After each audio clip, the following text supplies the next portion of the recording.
Cheap red dots under $100. Are they worth it, or should you cancel that Wish.com order and buy once, cry once? Coming up.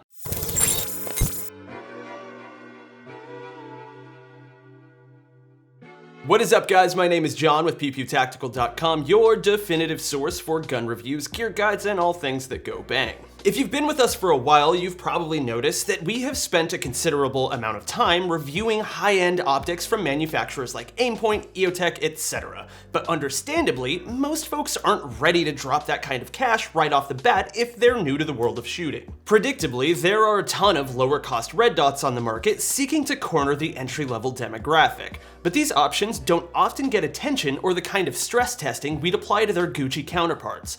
So how do you, the theoretical end user, know if a deal is too good to be true or not? More importantly, just how much abuse can these things take? Well, we beat the shit out of a few popular low-cost optics, and we're gonna tell you about it. Up first, we've got the Bushnell TRS-25, which normally retails for $60, but can occasionally be found for $40 on sale. While you'll probably notice that several of the optics we're testing look pretty damn similar to Aimpoint's iconic Micro T2, there's actually a good amount of difference between them, and Bushnell exemplifies this. Right off the bat, you'll notice that the view through the optic has a very obvious blue tint to it, which can throw you off a bit at first, but it also helps the dot itself stand out pretty vibrantly against the bright, deserty backgrounds. However, this brightness does come at a cost, as this thing eats batteries a bit quicker than its counterparts, and you'll likely have to swap batteries maybe once every year or so, even if you aren't using the optic extensively. You'll probably also experience a bit of a halo glow around the edges of the glass on higher brightness levels indoors or in darker settings. The Bushnell's construction is solid, but it's a pretty no-frills red dot. You've got 11 different brightness modes and a 3 MOA reticle, which is a tiny bit more globular than your standard 2 MOA red dot reticle, for lack of a better word. Bushnell themselves boast that the optic is capable of handling bumps, bangs, drops, and the rough and tumble environment of the field. Okay. We got some trigger time on the optic, and it did great running a few basic rifle drills out in the desert. This particular model has actually been in the PPT fam for several years and about 3,000 rounds, with the last 1,000 or so of that on an AK pistol. But that doesn't tell us much about the optic's durability now, does it? All things considered, dropping your rifle is probably the most likely accident you could have while shooting out on a range day that might actually affect the performance of your optic, so we went about trying to test just that. With the Bushnell mounted, we shot a group at about 50 yards or so, cleared the rifle, and then decided to drop it optic down towards a large rock.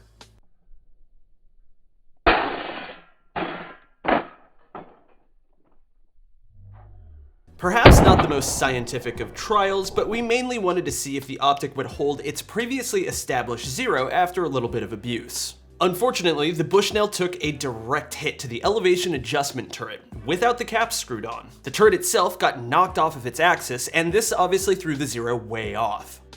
The rear lens also sustained a bit of impact damage and chipped a small portion out of the 11 o'clock glass, though the optic itself was still totally usable and bright. To be totally clear and fair, we're not super sure that any optic would survive a direct hit of that sort of impact to its elevation or windage adjustment turrets, so this does, however, seem like an appropriate time to ask you if you've ever destroyed an optic. If so, what happened? And if not, what is the general level of abuse that you think a red dot should be able to stand up to? Go ahead and drop your grammatically incorrect life stories in the comment section below, and I promise I'll read them. Up next, we've got the Primary Arms Gen 2 Micro Dot, which you'll notice is really similar design-wise to the Bushnell.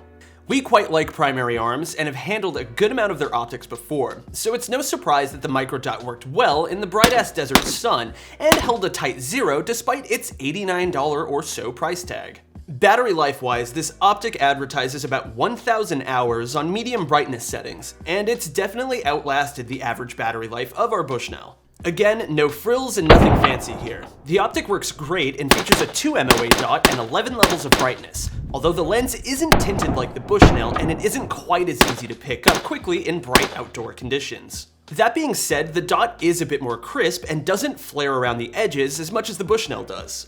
Though we don't like that the brightness adjustment knob only turns in one direction. Once again, we ran a few drills, got the optic reasonably zeroed for 50 yards, cleared the rifle, and sent it to a gravelly hell.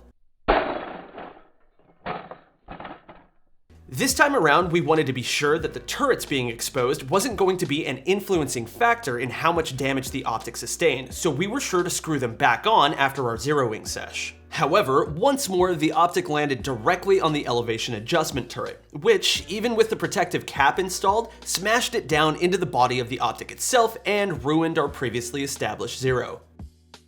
Notably, however, the optic sustained no damage to either lens, meaning that it fared just a bit better than the Bushnell we murdered right before it. Next up on the chopping block, we've got the AT3 RD50 Micro Red Dot. Again, another Micro T style red dot, however this one isn't nearly as bright as the primary arms and Bushnell variants, and the dot was actually a little bit harder to pick up during our test runs. Admittedly, this is basically the height of summer in the mountains and deserts of California, so daytime ambient brightness is super high. This optic probably isn't a bad choice if it's gonna live on a gun that you take often to indoor ranges, or if you live in a state where you don't experience hell weather for 30% of the year, but your mileage may vary. However, even with the lower brightness of the dot, you'll probably experience a tiny bit of flaring around the edges indoors or in a lower light setting. It should be noted, though, that the AT3 has an advertised battery life of about 50,000 hours, which is actually pretty impressive considering the $75 price tag.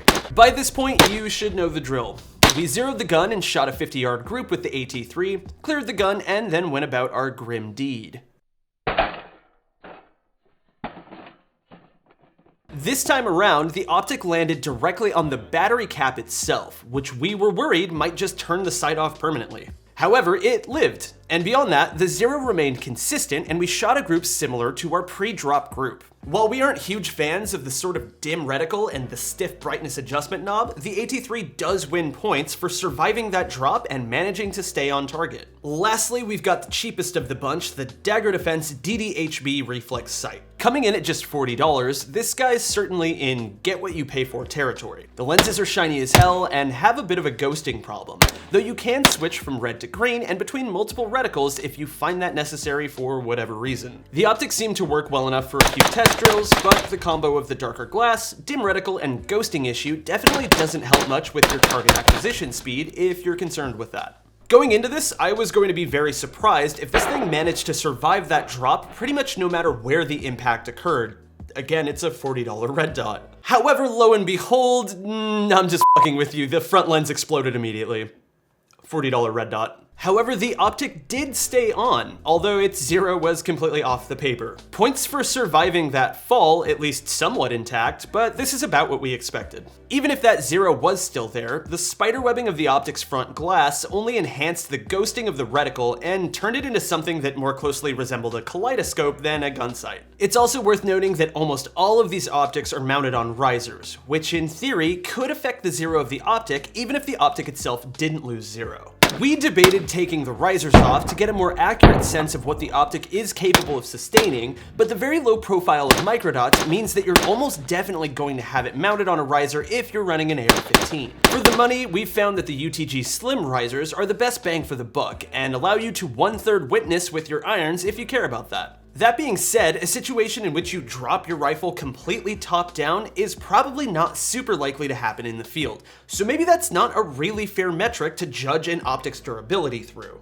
But we do think that the results are still interesting. The big thing to keep in mind is that these are all firmly entry-level red dots, and in all honesty, they're going to be fine for plinking and casual shooting, which we imagine is what the intended end user is likely going to wind up using them for. However, if you're doing anything more kinetic than shooting steel in cargo shorts, we probably don't have to tell you that you shouldn't be cheaping out on an optic that goes on a gun that you might have to trust your life to. In terms of recommendations, we've got by far way more hours invested in Bushnell's TRS-25 than any of the other optics before we broke it in an entirely manufactured setting. And we have no real qualms about suggesting that you check it out for casual shooting. However, for just a little bit more cash, you can snag the primary arms microdot, which doesn't have the flaring problem the TRS-25 has, and whose glass didn't detonate from a small drop. Again, your mileage may vary.